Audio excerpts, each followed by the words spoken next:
All right, here we are, the fourth and final part of our deep dive into Annex B.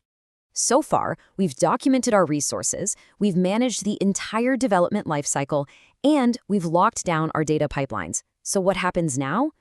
Well, this is the moment of truth, when our AI has to meet the real world of users, customers, and partners. Let's get into it. And that's the big question, isn't it? After all that meticulous design, all the coding, and all the testing you do in a nice, safe, controlled environment, your system has to step out into the wild, unpredictable world. See, this isn't just about code anymore. This is a governance challenge, and it's what separates a pretty good AI from a genuinely trustworthy one. So in this final piece of the puzzle, we're going to tackle the last two, and honestly, the most critical sections of Annex B. First up is B.9, which is all about the use of AI systems. And then we have B10, which governs your third-party relationships. Together, these are the rules of the road for how your AI behaves once it finally leaves the nest. Okay, so before we can even dream of managing the outside world, we've got to get our own house in order, right? That is exactly what B9 is all about.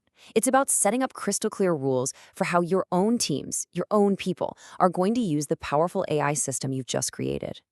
And this is where the standard gets really specific, which I love. It's not enough to just wave your hands and say, hey, use the AI responsibly. Nope. B9.2 and B9.3 actually require you to define and write down concrete objectives for what responsible use even means. You need policies that actively push for fairness, make sure accountability is totally clear, demand transparency in how the AI works, and, of course, maintain the system's robustness. And that leads us right into this absolutely critical idea, meaningful human oversight. Look, this is not about a person just mindlessly clicking OK on whatever the machine spits out. Not at all. It's about empowering a human expert with real authority. So let's go back to our Agentic GenBI platform.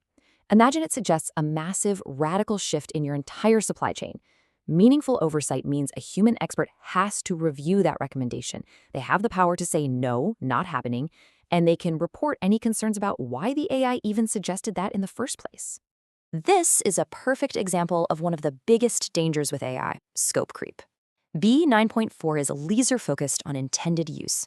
So if your Agentic GenBI model was trained on financial data to give business advice, it is completely, and I mean completely out of bounds to then turn around and use it for something as sensitive and complex as making HR firing decisions.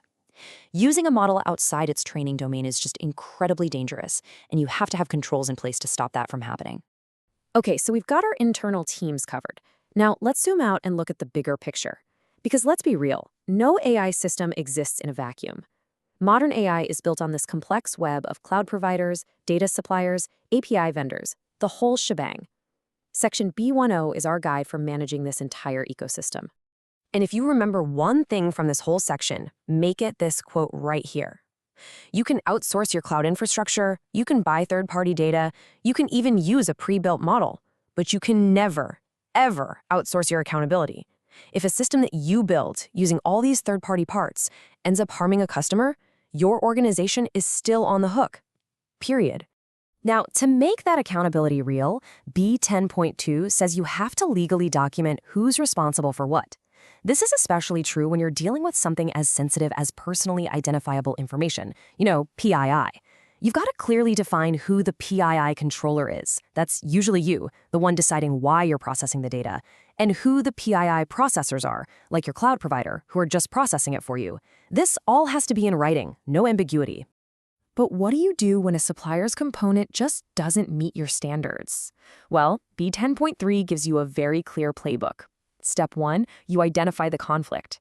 Maybe their component has a bias that goes against your ethical guidelines. Step 2, you require them to fix it.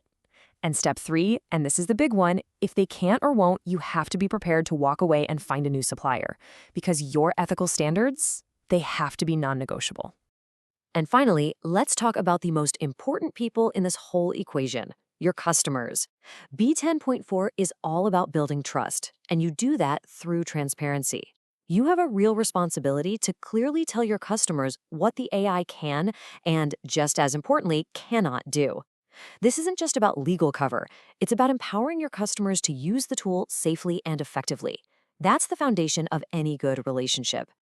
So when you step back and look at everything we've talked about, what have you actually built? Well, you've forged what I like to call the chain of trust. It's this continuous, unbroken chain that links your internal rules with how you manage your external partners, creating one solid line of accountability from start to finish. And this image of a data pipeline, it's the perfect way to visualize it. Think about it. Your suppliers are at the beginning, providing the raw data. Then there's your organization, right in the middle, handling the ingestion, the preparation, the computation. This is where you enforce all those rules for responsible use. And finally, you present the output to informed customers.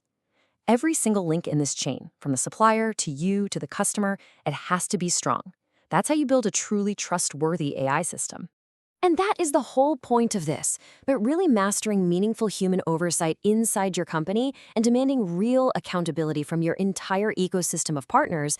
You're not just ticking boxes to get an ISO certification. You are, at a fundamental level, building better AI, systems that are safer, more ethical, and actually built to last out there in the real world. So I'm going to leave you with this one last thought to chew on.